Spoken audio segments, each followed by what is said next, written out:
fights, drug overdoses, and employees hooking up with inmates. It's been a year of unbelievable headlines surrounding the state's juvenile detention facility for its oldest inmates at Green Hill. Today, the state is opening the doors to its new solution, a new unit they plan to build inside of an adult DOC facility in Aberdeen. Fox 13's Matthew Smith is taking us inside. We're here because we know we're in crisis. You're looking at one of the two wings inside Stafford Creek that DCYF hopes to take on. It's mostly sat vacant since 2018, offering up space for DCYF at a time its sheer population within its other facilities has become a crisis.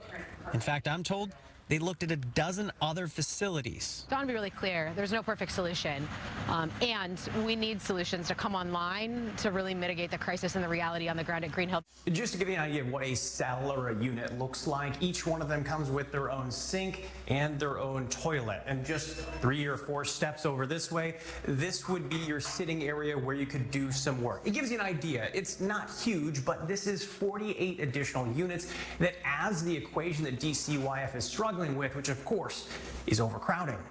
Yeah, I want to be clear, 48 beds does not solve our problem. There are almost 240 young men on the campus. As of yesterday, it was 239. We know safe operational capacity is 180. This behind-the-scenes look comes on the heels of growing concerns at Green Hill, a facility that's made headlines for all the wrong reasons for the past year.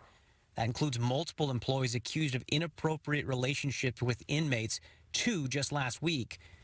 Earlier this year, one guard was locked up for an inappropriate relationship with an inmate, only to be recorded on a phone line talking to the inmate she was supposed to be in charge of, saying, "Between the two of us, I wonder who's going to have more publicity." But the real concern at Green Hill has been fights and drug use. At its core, safety for everyone within these walls. Videos exclusively obtained by Fox 13 of fights and brawls shocked viewers. So too did a string of overdoses, despite the state's insistence that it was increasing its protocols to curb the issue. Just last week, we learned of 4 more serious overdoses in a matter of 4 days. The state has blamed overcrowding, while leadership at DCYF, the agency that oversees juvenile detention facilities, refused to admit they should have seen these population trends heading their way. Your own numbers say 180 is the safe number. So why not make those moves sooner? I mean, I didn't come up with the 180 number. No, I came up, yeah, right, you all I did. I mean, we did. We looked at the numbers and said, this is the number that this system is designed for, that we can operate safely. Can we operate a little bit over that? Yeah. Can we operate a lot over that? No. So the agency shut the doors to new inmates. That led to a lawsuit by multiple counties. So they pivoted, sending inmates to adult prisons, a move against their own policies meant to keep juvenile offenders out of adult prisons that Inslee himself signed into law back in 2018. The decision to move those inmates landed the state in court. The department retained the ability to do what they did on July 12th in much the same way that they would have done had half the facility burned down and locations needed to be made for those individuals. The facility didn't burn down. So let's move back to the settlement agreement that your clients voluntarily entered. Ultimately, the state lost in court. Our cameras were rolling as those inmates were sent back. The governor, he's stuck by Secretary Ross Hunter, despite his own advisory board calling on him to fire the DCYF secretary.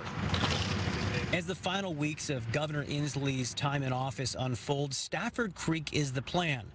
Those showing us around today are hopeful that the governor's budget plans for DCYF holds, as he's set aside millions to open these units, with the first residents joining in late February if all things go according to plan. We even spotted DOC inmates putting up fencing with the goal of separating the adult population from DCYF.